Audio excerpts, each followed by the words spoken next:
Welcome to all. ഇന്ന് നമ്മൾ നോക്കാൻ പോകുന്നത് 6ാം ക്ലാസ്സിലെ സോഷ്യൽ സയൻസ് ആണ്. ആദ്യത്തെ ചാപ്റ്ററിൻ്റെ പേര് മധ്യകാല ഇന്ത്യ അധികാര കേന്ദ്രങ്ങൾ എന്നാണ്. മിഡീവൽ ഹിസ്റ്ററിയാണ് കേട്ടോ വരുന്നത്. നമ്മുടെ ചാനലിൽ പുതിയ SCERT ക്ലാസ്സുകൾ, അതുപോലെ തന്നെ SCERT PVQ ക്വസ്റ്റ്യൻസ് അതൊക്കെ ചെയ്യുന്നുണ്ട് കേട്ടോ. നമ്മുടെ ക്ലാസ്സുകൾ ഇഷ്ടമാവുകയാണെന്നുണ്ടെങ്കിൽ സബ്സ്ക്രൈബ് ചെയ്യുക, സപ്പോർട്ട് ചെയ്യുക, ലൈക്ക് ചെയ്യുക. അപ്പോൾ നമുക്ക് ഇന്നത്തെ ക്ലാസ്സിലേക്ക് പോകാം. ഇവിടെ നോക്കി യമുന നദീനെ കുറിച്ചിട്ട് പറയുന്നുണ്ട് അല്ലേ. കൂട്ടുകാരെ, ഞാൻ യമുന നദി എന്നെക്കുറിച്ച് കേട്ടിട്ടുണ്ടാകുമല്ലോ. ഇന്ത്യയിലെ ഏറ്റവും വലിയ നദിയായ. അപ്പോൾ നമുക്ക് ഇവിടെ നിന്ന് എന്തൊക്കെ ക്വസ്റ്റ്യൻ നോക്കാം. യമുന നദി എന്തൊക്കെയാണ് പറയുന്നത് ഇവിടെ? എന്നെക്കുറിച്ച് കേട്ടിട്ടുണ്ട്. ഇന്ത്യയിലെ ഏറ്റവും വലിയ നദി ഏതാണ്? ഗംഗയാണ്. ഇന്ത്യയിലെ ഏറ്റവും വലിയ നദി എന്ന് പറയുന്നത് എന്താണ്? ഗംഗയാണ്. ഗംഗയുടെ പോഷക നദികളിൽ ഒന്നാണ് യമുന എന്ന് പറയുന്നത്. ഗംഗയുടെ പോഷക നദികളിൽ ഒന്നാണ് യമുന എന്ന് പറയുന്നത്. എവിടെ നിന്നാണ് ഉത്ഭവിക്കുന്നത്? ഉത്തരാഖണ്ഡിലെ യമുനോത്രിയിൽ നിന്നാണ് എൻ്റെ ഉത്ഭവം. ഉത്തരാഖണ്ഡിലെ യമുനോത്രിയിൽ നിന്നാണ് എൻ്റെ ഉത്ഭവം. ഞാൻ ഒഴുകുന്ന വഴിയിലെ പ്രധാന നഗരങ്ങളിൽ ഒന്നാണ് ഡൽഹി എന്ന് പറയുന്നത്. എന്താണ്? പ്രധാന നഗരമാണ് അല്ലേ. യമുന നദി ഒഴുകുന്ന പ്രധാന നഗരമാണ് ഡൽഹി എന്ന് പറയുന്നത്.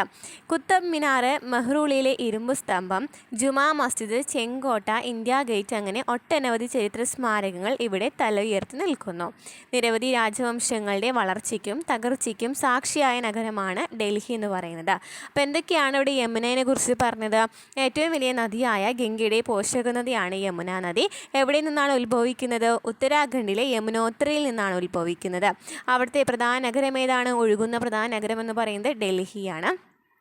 കുത്തബ് മിനാർ, മെഹ്റൂളിലെ ഇരുമ്പ് സ്തംഭം, ജുമാ മസ്ജിദ്, ചെങ്കോട്ട, ഇന്ത്യ ഗേറ്റ്, അങ്ങനെ ഒട്ടനവധി ചരിത്ര സ്മാരകങ്ങൾ ഇവിടെയുണ്ട്. അതുപോലെ തന്നെ നിരവധി രാജവംശങ്ങളുടെ വളർച്ചയ്ക്കും തകർച്ചയ്ക്കും സാക്ഷിയായ നഗരം എന്ന് പറയുന്നത് ഏതാണ്? ഡൽഹിയാണ്. ഇനി ഡൽഹിയുടെ ഭൂമിശാസ്ത്രം പറയുന്നുണ്ട്. നോക്കിയോക്കെ, ഡൽഹിയുടെ ഭൂമിശാസ്ത്രത്തിൽ ഇവിടെ എന്തൊക്കെ കാണുന്നുണ്ട്? സിന്ധു ഗംഗാ സമതലം കാണപ്പെടുന്നുണ്ട് അല്ലേ. യമുന നദി ഒഴുകുന്നുണ്ട്. അതുപോലെ തന്നെ ഡൽഹിയാണിതെന്ന് പറയുന്നത്. ആരവല്ലി പർവ്വതം ഉണ്ട്. അപ്പോൾ നമുക്ക് നോക്കാം. സിന്ധു ഗംഗാ സമതലത്തിലാണ് ഡൽഹി സ്ഥിതി ചെയ്യുന്നത്. അപ്പോൾ ഡൽഹി സ്ഥിതി ചെയ്യുന്നത് എവിടെയാണ്? സിന്ധു ഗംഗാ സമതലത്തിലാണ് ഡൽഹി സ്ഥിതി ചെയ്യുന്നത്. ഈ പ്രദേശത്തെ ഫലഭൂയിഷ്ഠത കാർഷിക പുരോഗതിക്ക് സഹായകമായി അല്ലേ. ഭൂപടത്തിൽ ആരവല്ലി പർവ്വത നിരകൾ അടയാളപ്പെടുത്തിയിട്ടുണ്ട് അല്ലേ. നോക്കിയോക്കെ, ഇവിടെ നമ്മൾ ആരവല്ലി പർവ്വതം കാണുന്നുണ്ട്. അപ്പോൾ ആരവല്ലി പർവ്വതം എന്തിനാണ്? ഈ പർവ്വതനിരകൾ ശത്രുക്കളുടെ ആക്രമണങ്ങളെ പ്രതിരോധിക്കാൻ ഡൽഹിയെ സഹായിച്ചു. എന്തിനാണ് ആരവല്ലി പർവ്വതനിര സഹായിച്ചത്? ശത്രുക്കളുടെ ആക്രമണത്തെ പ്രതിരോധിക്കാൻ ഡൽഹിയെ സഹായിച്ചു. ആരവല്ലി പർവ്വതനിരകളിലെ പാറക്കൂട്ടങ്ങളിൽ നിന്ന് കോട്ടകളുടെയും കെട്ടിടങ്ങളുടെയും നിർമ്മാണത്തിന് ആവശ്യമായ കല്ലുകൾ ശേഖരിക്കുവാൻ കഴിഞ്ഞു. അപ്പോൾ എന്താ പറഞ്ഞത്? ആരവല്ലി പർവ്വതനിരകളിലെ പാറക്കൂട്ടങ്ങളിൽ നിന്ന് എന്തൊക്കെ കിട്ടി? കോട്ടകളുടെയും കെട്ടിടങ്ങളുടെയും നിർമ്മാണത്തിന് ആവശ്യമായ കല്ലുകൾ ശേഖരിക്കാൻ കഴിഞ്ഞു. യമുന നദി ജലഗതാഗതത്തെ സഹായിച്ചതിനോടൊപ്പം ഡൽഹിക്ക് ആവശ്യമായ ജലം ഉറപ്പുവരുത്തി. അപ്പോൾ യമുന നദി എന്തിനാണ് സഹായിച്ചത്? ജലഗതാഗതത്തെ സഹായിച്ചതിനൊപ്പം ഡൽഹിക്ക് ആവശ്യമായ ജലം ഉറപ്പുവരുത്തി. ഈ ഭൂമിശാസ്ത്ര പ്രത്യേകതകളാണ് ഭരണാധികാരികളെ ഡൽഹിയിലേക്ക് ആകർഷിച്ചത്. അപ്പോൾ ഡൽഹി എന്ന് പറയുന്നത് കുറേ രാജാക്കന്മാരുടെയൊക്കെ എന്താണ് തലസ്ഥാനം. അതുപോലെ തന്നെ കുറേ രാജാക്കന്മാർ താമസിക്കുന്നതൊക്കെ എവിടെയാണ്? ഡൽഹിയിലാണ്. അതുപോലെ തന്നെ കുറേ ചരിത്രപരമായ സംഭവങ്ങളും കോട്ടകളും എന്തൊക്കെയുണ്ട്? ഈ ഡൽഹിയിൽ കാണപ്പെടുന്നുണ്ട്. അപ്പോൾ ഡൽഹി എന്ത് കാരണമാണ്? അവിടെ നന്നായിട്ട് എന്തുണ്ട്? ജലമുണ്ട് അല്ലേ. അവിടെ നന്നായിട്ട് ജലമുണ്ട്, ഫലഭൂയിഷ്ഠത ഉണ്ട്. അതുപോലെ തന്നെ ആരവല്ലി പർവ്വതനിര ശത്രുക്കളിൽ നിന്ന് രക്ഷ നേടാനായിട്ട് കഴിയും. ഈ പ്രത്യേകതകളൊക്കെ കാരണമാണ് ഭരണാധികാരികൾ എവിടെയാണ്? ഡൽഹിയിലേ നിൽക്കുന്നതിന് കാരണം. ഇനി ഡൽഹി അധികാര കേന്ദ്രം. CE 8ാം നൂറ്റാണ്ടിൽ രജപുത്ര വിഭാഗത്തിൽ തൊമര രാജാക്കന്മാരുടെ കാലത്താണ് ഡൽഹി ആദ്യമായിട്ട് അധികാര കേന്ദ്രമാകുന്നത്. അപ്പോൾ ഡൽഹി ആദ്യമായിട്ട് അധികാര കേന്ദ്രമാകുന്നത് ആരുടെ കാലത്താണ്? രജപുത്ര വിഭാഗത്തിൽപ്പെട്ട തൊമര രാജാക്കന്മാരുടെ കാലത്താണ്. അക്കാലത്ത് ദില്ലിക എന്ന പേരിലാണ് ഡൽഹി അറിയപ്പെട്ടിരുന്നത്. അപ്പോൾ ഡൽഹി അറിയപ്പെട്ടിരുന്നത് എന്തിലായിരുന്നു? ദില്ലിക എന്ന പേരിലാണ് അറിയപ്പെട്ടിരുന്നത്. തൊമര രാജാക്കന്മാരെ തുടർന്ന് ചൗഹാൻ രാജവംശത്തിൽപ്പെട്ടവർ ഡൽഹിയിൽ ഭരണാധികാരികളായി. അപ്പോൾ ആദ്യം തന്നെ തൊമര രാജവംശന്മാരായിരുന്നു. അതിനുശേഷം ഏതാണ് വന്നത്? ചൗഹാൻ രാജവംശം. ചൗഹാൻ രാജവംശത്തിൽപ്പെട്ടവർ വന്നു. ചൗഹാൻ വംശത്തിലെ അവസാനത്തെ ഭരണാധികാരിയായിരുന്നു പൃഥ്വിരാജ് ചൗഹാൻ. പൃഥ്വിരാജ് ചൗഹാനാണ് ആര്? ചൗഹാൻ വംശത്തിലെ ഏറ്റവും അവസാനത്തെ ഭരണാധികാരി എന്ന് പറയുന്നത് പൃഥ്വിരാജ് ചൗഹാനാണ്. അദ്ദേഹത്തെ കീഴടക്കി ഗോർ എന്ന് പറയുന്നത് ഇന്നത്തെ അഫ്ഗാനിസ്ഥാനാണ്. അപ്പം നമ്മൾ പറഞ്ഞു ഗോറിലെ ഇന്നത്തെ അഫ്ഗാനിസ്ഥാനായ ഗോറിലാണ് മുഹമ്മദ് ഡൽഹിയിൽ ആധിപത്യം ഉറപ്പിച്ചത്. ഡൽഹിയിൽ മുഹമ്മദ് ആധിപത്യം ഉറപ്പിച്ച സ്ഥലം ഏതായിരുന്നു? ഗോറിയായിരുന്നു അല്ലേ. അദ്ദേഹത്തിൻ്റെ സേനാനായകനായിരുന്നു കുത്തബുദ്ദീൻ ഐബക്ക്. കുത്തബുദ്ദീൻ ഐബക്കാണ് അദ്ദേഹത്തിൻ്റെ സേനാനായകൻ എന്ന് പറയുന്നത്. ആരാണ് കുത്തബുദ്ദീൻ ഐബക്ക്? ഗോറിലെ മുഹമ്മദിൻ്റെ മരണശേഷം CE 1206 കുത്തബുദ്ദീൻ ഐബക്ക് ഡൽഹി കേന്ദ്രമാക്കി ഭരണം ആരംഭിച്ചു. അപ്പോൾ അവിടുത്തെ സേനാനായകൻ ആരായിരുന്നു? കുത്തബുദ്ദീൻ ഐബക്കായിരുന്നു. ഗോറിലെ മുഹമ്മദിൻ്റെ മരണശേഷം ആരാണ് ഡൽഹി കേന്ദ്രമാക്കി ഭരണം ആരംഭിച്ചത്? കുത്തബുദ്ദീൻ ഐബക്കിലെ സേനാനായകനായ കുത്തബുദ്ദീൻ ഐബക്കാണ് 1206 ഡൽഹി കേന്ദ്രമാക്കി ഭരണം ആരംഭിച്ചത്. അദ്ദേഹത്തിൻ്റെ രാജവംശം അറിയപ്പെടുന്നത് മംലൂക്ക് രാജവംശം അല്ലെങ്കിൽ അടിമ വംശം എന്നാണ് അറിയപ്പെടുന്നത്. അപ്പോൾ അദ്ദേഹത്തിൻ്റെ രാജവംശം എന്താണ്? മംലൂക്ക് വംശം അല്ലെങ്കിൽ അടിമ വംശം എന്നറിയപ്പെടുന്നു.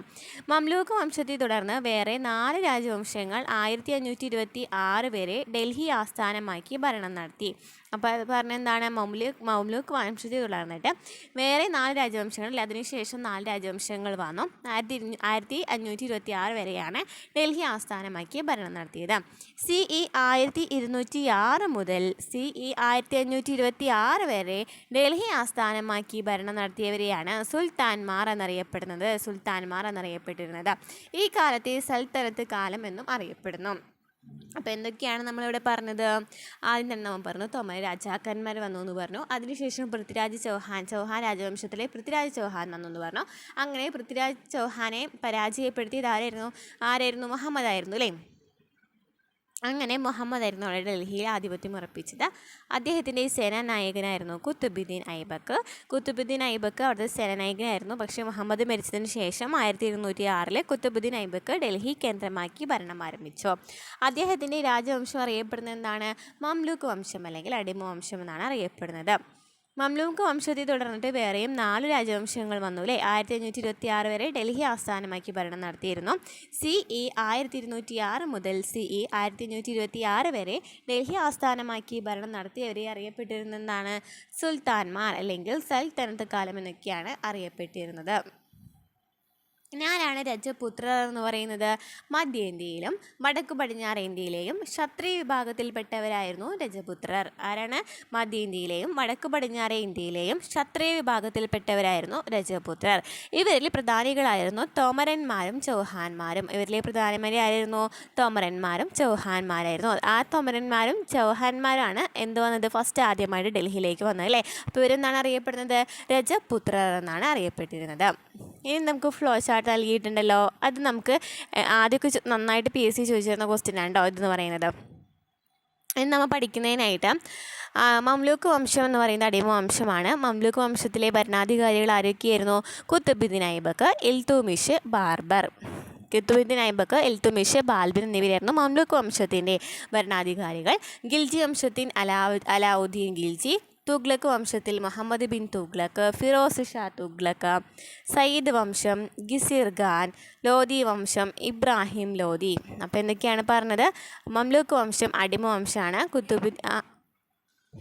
അപ്പോൾ മംലൂക്ക് വംശത്തിൽ അല്ലെങ്കിൽ അടിമ വംശത്തിൽ ആരായിരുന്നു ഉണ്ടായിരുന്നത്? കുത്തുബുദ്ദീൻ ഐബക്കും ഇൽതുമിഷും ബാൽബനായിരുന്നു. ഖിൽജി വംശത്തിൽ അലാവുദ്ദീൻ ഖിൽജിയാണ്. തുഗ്ലക്ക് വംശത്തിൽ മുഹമ്മദ് ബിൻ തുഗ്ലക്കും ഫിറോസ് ഷാ തുഗ്ലക്കുമാണ്. തുഗ്ലക്ക് വംശത്തിൽ മുഹമ്മദ് ബിൻ തുഗ്ലക്കും ഫിറോസ് ഷാ തുഗ്ലക്കുമാണ്. സയ്യിദ് വംശത്തിൽ ഗിസിർ ഖാൻ, ലോധി വംശത്തിൽ ഇബ്രാഹിം ലോധി. അപ്പോൾ നമുക്ക് ഇവിടുത്തെ ഫ്ലോ ചാർട്ട് എങ്ങനെയാണ് ചോദിച്ചിരുന്നതെന്ന് വെച്ചാൽ ഇവർ കറക്റ്റ് ഓർഡറിൽ എഴുതാൻ പറഞ്ഞിട്ടായിരുന്നു ഒരു പ്രാവശ്യം ക്വസ്റ്റ്യൻ ഉണ്ടായിരുന്നത്. അപ്പോൾ എങ്ങനെയാണ് പഠിക്കുക? ഇതെങ്ങനെ പഠിക്കാം? അഗീദു സലാം എന്ന് പഠിക്കാം കേട്ടോ. അതായത് ആലെ അടിമ വംശത്തിൽ ആ ഖിൽജി വംശം കേട്ടോ. ഖിൽജി വംശം എന്ന് പറയുമ്പോൾ ആരാണ്? അഗീദു തുഗ്ലക്ക് വംശം അഗീദു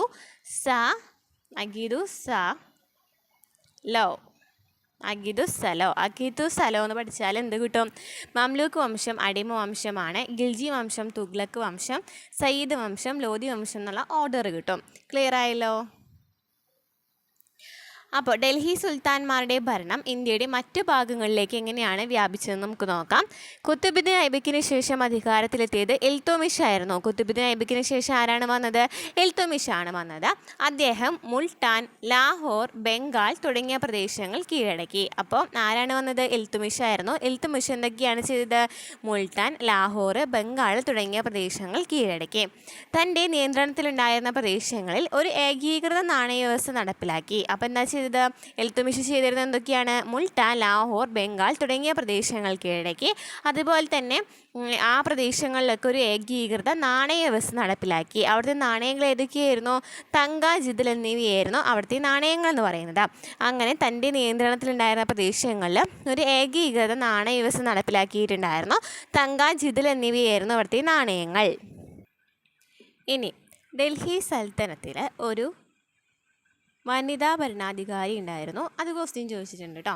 ഡൽഹി സൽത്തനത്തിലെ ഏക വനിതാ ഭരണാധികാരി ആയിരുന്നു ആര്? സുൽത്താന റസിയ. സുൽത്താന റസിയായിരുന്നു ഡൽഹി സൽത്തനത്തിലെ ഏക വനിതാ ഭരണാധികാരി ആയിരുന്നത്. ഇൽത്തുമിഷിൻ്റെ മകളായിരുന്നു കേട്ടോ റസിയ. ഇൽത്തുമിഷിൻ്റെ മകളായിരുന്നു റസിയ. ചില പ്രഭുക്കന്മാർ എതിരായതോടെ സുൽത്താന റസിയയ്ക്ക് അധികാരം നഷ്ടപ്പെട്ടു.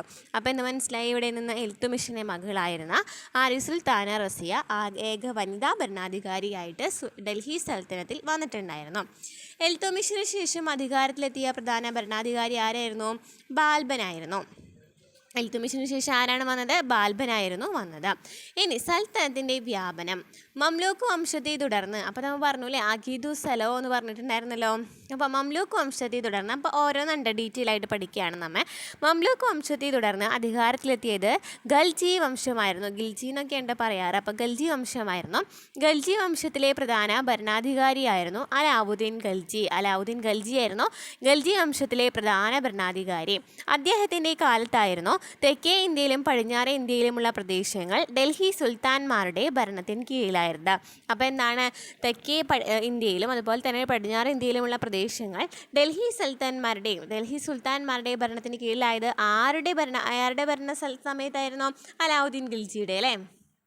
ഗുജറാത്ത് ആയിരുന്നു ആദ്യം അദ്ദേഹത്തിൻ്റെ അധീനതയിലായത്. അപ്പോൾ ഏതായിരുന്നു? ഗുജറാത്ത് ആയിരുന്നു ആദ്യം അദ്ദേഹത്തിൻ്റെ അധീനതയിലായത്. അപ്പം നമ്മൾ ഇവിടെ എന്താ പറഞ്ഞത്? അടിമ വംശത്തിന് ശേഷം ഗിൽജി വംശമായിരുന്നു വന്നത്. ഗിൽജി വംശത്തിലെ പ്രധാന ആളാരായിരുന്നു? അലാവുദ്ദീൻ ഖൽജി ആയിരുന്നു. അദ്ദേഹത്തിൻ്റെ കാലഘട്ടത്തിൽ തെക്കേ ഇന്ത്യയിലും പടിഞ്ഞാറേ ഇന്ത്യയിലുമുള്ള പ്രദേശങ്ങൾ ഡൽഹി സുൽത്താൻമാരുടെ ഭരണത്തിന് കീഴിലായി. ഗുജറാത്ത് ആയിരുന്നു അദ്ദേഹത്തിൻ്റെ ആദ്യം അധീനതയിലായത്. കാരണം എന്തായിരിക്കും? ഗുജറാത്ത് ആദ്യം തന്നെ പിടിച്ചെടുക്കാൻ കാരണം എന്തായിരിക്കും?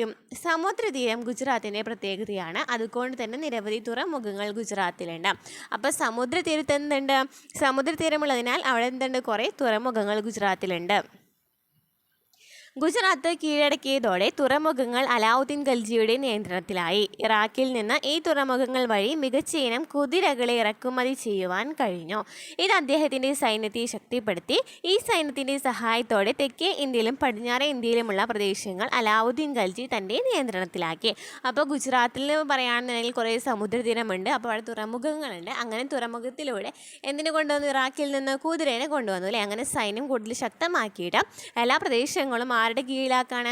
ഖൽജിയുടെ കീഴിലാക്കാണ് ചെയ്തത്. ഇനി ഗൽജി വംശത്തെ തുടർന്ന് നമ്മൾ ആര് പറഞ്ഞു?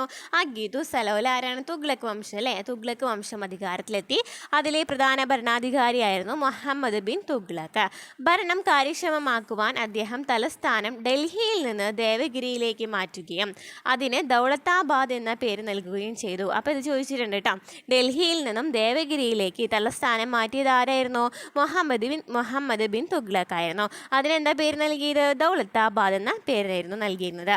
വിപുലീകരിക്കപ്പെട്ട രാജ്യത്തിൻ്റെ ഏകദേശം മധ്യഭാഗത്തായിരുന്നു ദൗലത്താബാദ്. തലസ്ഥാനം ദൗലത്താബാദിലേക്ക് മാറ്റുക വഴി എല്ലാ പ്രദേശങ്ങളെയും നിയന്ത്രിക്കാൻ കഴിയുമെന്ന് അദ്ദേഹം കരുതി. എന്നാൽ തലസ്ഥാന മാറ്റം ഫലപ്രദമല്ലെന്ന് മനസ്സിലാക്കിയതിനെ തുടർന്ന് ഈ തീരുമാനം പിൻവലിച്ചു. തുഗ്ലക്ക് വംശത്തിന് ശേഷം അധികാരത്തിലെത്തിയത് സെയ്ദ വംശത്തിലെയും ലോധി വംശത്തിലെയും ഭരണാധികാരികൾ ദുർബലരായിരുന്നു. തുഗ്ലക്ക് വംശത്തിന് ശേഷമാണ് സൽത്തനത്ത് ഭരണം ക്ഷയിക്കാൻ തുടങ്ങിയത്. അപ്പോൾ തുഗ്ലക്കിന് ശേഷം വന്നത് ആരായിരുന്നു? ലോധി വംശം, സെയ്ദ് വംശമായിരുന്നു. അവർ ദുർബലരായിരുന്ന കാരണം ആ സൽത്തനത്ത് എന്ത് സംഭവിച്ചു? നശിക്കാനായിട്ട് തുടങ്ങി. അങ്ങനെ ഡൽഹിയിലേക്ക് ആര് വരാണ്? മുഗൾ ഭരണം വരാണ് കേട്ടോ. ഡൽഹിയിലെ മുഗൾ ഭരണം വരാണ്. അപ്പോൾ എന്താ പറയുന്നത്, ഡൽഹിക്കടുത്തുള്ള പാനിപ്പത്തിൽ കാബൂളിലെ ഭരണാധികാരി, കാബൂൾ എന്ന് പറയുന്നത് എവിടെയാണ്, അഫ്ഗാനിസ്ഥാൻ്റെ പേരായിരുന്നു കാബൂൾ. ഭരണാധികാരി ബാബറുടെയും സൽത്തനത്ത് ഭരണാധികാരി ഇബ്രാഹിം ലോധിയുടെയും സൈന്യങ്ങൾ ഏറ്റുമുട്ടി. ഇബ്രാഹിം ലോധിയെ പരാജയപ്പെടുത്തി ബാബർ ഡൽഹി പിടിച്ചെടുത്തു. പീരങ്കിയും വെടിമരുന്നും ഉപയോഗിച്ചതിനാൽ ബാബറുടെ സൈന്യത്തിന് ഇബ്രാഹിം ലോധിയുടെ സൈന്യത്തെ എളുപ്പത്തിൽ പരാജയപ്പെടുത്തുവാനായി. സൽത്തനത്ത് ഭരണം അവസാനിപ്പിച്ച് ഡൽഹി കേന്ദ്രമായി ബാബർ തുടക്കം കുറിച്ചു. ഈ ഭരണത്തെയാണ് മുഗൾ ഭരണം എന്നറിയപ്പെടുന്നത്. അങ്ങനെ സൽത്തനത്തിന് ശേഷം ആര് വന്നു, മുഗൾ ഭരണം വന്നു. അവിടെ ആരായിരുന്നു ഫസ്റ്റ് ഭരണാധികാരി, ബാബർ ആയിരുന്നു അല്ലേ. ഇവിടെ നോക്കിയേ, ബാബറാണ് ആദ്യം തന്നെ വന്നത്. ബാബർ 1526 മുതൽ 1530 വരെ ബാബറായിരുന്നു. പിന്നീട് ഹുമയൂണാണ്, ഇത് പഠിച്ചു വയ്ക്കാടെ ഓർഡർ. ഹുമയൂണാണ് 1530 മുതൽ 40 വരെയും 555 മുതൽ 556 വരെയും. അക്ബർ 556 മുതൽ 605 വരെയും. ജഹാംഗീർ 1605 മുതൽ 627, ഷാജഹാൻ 1627 മുതൽ 1658, ഔറംഗസേബ് 1658 മുതൽ 1707. അപ്പോൾ എന്തൊക്കെയാണ് പറഞ്ഞത്, ബാബർ, ഹുമയൂൺ, അക്ബർ, ജഹാംഗീർ, ഷാജഹാൻ, ഔറംഗസേബ് എന്നിവരായിരുന്നു മുഗൾ ഭരണാധികാരികൾ. ബാബർ തുടക്കം കുറിച്ച മുഗൾ ഭരണം പിൽക്കാലത്ത് കൂടുതൽ പ്രദേശങ്ങളിലേക്ക് വ്യാപിച്ചു. മുഗൾ സാമ്രാജ്യം വിസ്തൃതമാക്കുന്നതിൽ അക്ബർ പ്രധാന പങ്കുവഹിച്ചു. അദ്ദേഹം വലിയൊരു സൈന്യത്തെ രൂപീകരിച്ചു. ഇതിനു വേണ്ടി വ്യത്യസ്തമായ ഒരു രീതി സ്വീകരിച്ചു. മൻസബ്ദാരി സമ്പ്രദായം എന്നാണ് ഇതറിയപ്പെടുന്നത്. അങ്ങനെ ബാബറാണ് തുടക്കം കുറിച്ചത് അല്ലേ, മുഗൾ ഭരണം തുടക്കം കുറിച്ചത് ബാബറായിരുന്നു. അങ്ങനെ അദ്ദേഹം എന്ത് സംഭവിച്ചു, അദ്ദേഹത്തിന് ശേഷം അക്ബർ വന്നു. അക്ബറും നന്നായിട്ട് സാമ്രാജ്യം വിസ്തൃതമാക്കുന്നതിൽ പ്രധാന പങ്ക് വഹിച്ചിട്ടുണ്ട്. അദ്ദേഹം ഒരു വലിയൊരു സൈന്യത്തെ രൂപീകരിച്ചിട്ടുണ്ടായിരുന്നു. അതുപോലെ തന്നെ മൻസബ്ദാരി സമ്പ്രദായം എന്നറിയപ്പെടുന്ന ഒരു സമ്പ്രദായം വന്നിട്ടുണ്ടായിരുന്നു. ഈ സമ്പ്രദായത്തിൽ ഓരോ ഉദ്യോഗസ്ഥനും തങ്ങളുടെ കീഴിൽ ഒരു നിശ്ചിത എണ്ണം സൈനികരെ നിലനിർത്തുവാൻ ബാധ്യസ്ഥനായിരുന്നു. ഈ സമ്പ്രദായത്തിൽ ഓരോ ഉദ്യോഗസ്ഥനും തങ്ങളുടെ കീഴിൽ ഒരു നിശ്ചിത എണ്ണം സൈനികരെ നിലനിർത്താൻ ബാധ്യസ്ഥനായിരുന്നു. രാജാമാൻ സിംഗ്, രാജാ തോഡർമാർ, ബീർബൽ, രാജാ രാജ്മാൻ സിംഗ്, രാജാ തോഡർമാർ, ബീർബൽ, രാജാ ജയ് സിംഗ് തുടങ്ങിയവർ മുഗൾ ഭരണത്തിൽ പ്രധാന പദവികൾ വഹിച്ച രജപുത്രരായിരുന്നു. ആരൊക്കെയാണ്, രാജാമാൻ സിംഗ്, രാജാ തോഡർമാർ, ബീർബൽ, രാജാ ജയ് സിംഗ് തുടങ്ങിയവർ കേട്ടോ. ഇനി ആരാണ് ഷേർഷാ സൂരി? CE 1540 മുതൽ CE 1545 വരെയുള്ള കാലത്ത് ഡൽഹി കേന്ദ്രമായി ഭരിച്ചത് സൂർ വംശത്തിലെ ഷേർഷാ സൂരിയായിരുന്നു. മുഗൾ ഭരണാധികാരി ഹുമയൂണിനെ പരാജയപ്പെടുത്തിയതിനു ശേഷമാണ് അദ്ദേഹം അധികാരത്തിലെത്തിയത്.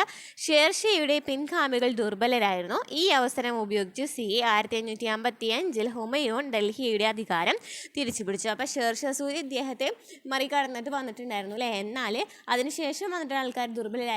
കാരണം ഹുമയൂൺ വീണ്ടും എന്ത് ചെയ്യാണ്, അത് പിടിച്ചെടുക്കുകയാണ് ചെയ്തത് അല്ലേ. അവിടെ നോക്കി ഹുമയൂണിൻ്റെ കാലഘട്ടത്തിൽ 1530 മുതൽ 40 വരെയും ചെറിയൊരു ഗ്യാപ്പ് ഉണ്ടല്ലോ. അതിനുശേഷം വീണ്ടും ഹുമയൂൺ എന്ത് ചെയ്തു, അധികാരത്തിലെത്താണ് ചെയ്തത്.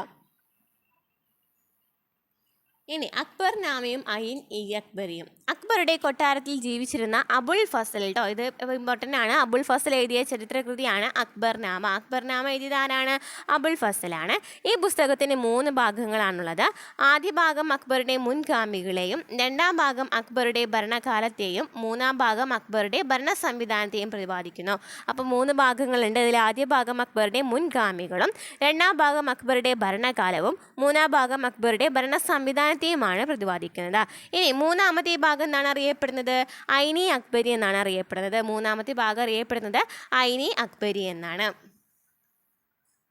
50 വർഷക്കാലം അദ്ദേഹം ഔറംഗസേബ് ഭരണം നടത്തിയിട്ടുണ്ടായിരുന്നു. ഔറംഗസേബിന് ശേഷം മുഗൾ സാമ്രാജ്യം ദുർബലമായി. എങ്കിലും 1857 വരെ ആ രാജവംശം നിലനിന്നു. അപ്പം എന്താ പറഞ്ഞത്, ഔറംഗസേബിന് ശേഷം 50 വർഷക്കാലം അദ്ദേഹം ഭരണം നടത്തിയിട്ടുണ്ടായിരുന്നു. അദ്ദേഹത്തിന് ശേഷം മുഗൾ സാമ്രാജ്യം ദുർബലമായി. എങ്കിലും 1857 വരെ ആ രാജവംശം നിലനിന്നു. ദക്ഷിണേന്ത്യയിലെയും പശ്ചിമേന്ത്യയിലെയും അധികാര കേന്ദ്രങ്ങളാണ് ഇനി പറയുന്നത്. മധ്യകാല ഇന്ത്യയിലെ ഒരു അധികാര കേന്ദ്രമെന്ന നിലയിലുള്ള ഡൽഹിയുടെ വളർച്ച നാം കണ്ടു. ഈ കാലയളവിൽ ദക്ഷിണേന്ത്യയിലും പശ്ചിമേന്ത്യയിലും നിലനിന്ന മറ്റ് പ്രധാന രാജ്യങ്ങളുടെ പേരുകളാണ് താഴെ കൊടുത്തിട്ടുള്ളത്. ചോളരാജ്യം, വിജയനഗരം, ബാമിനി.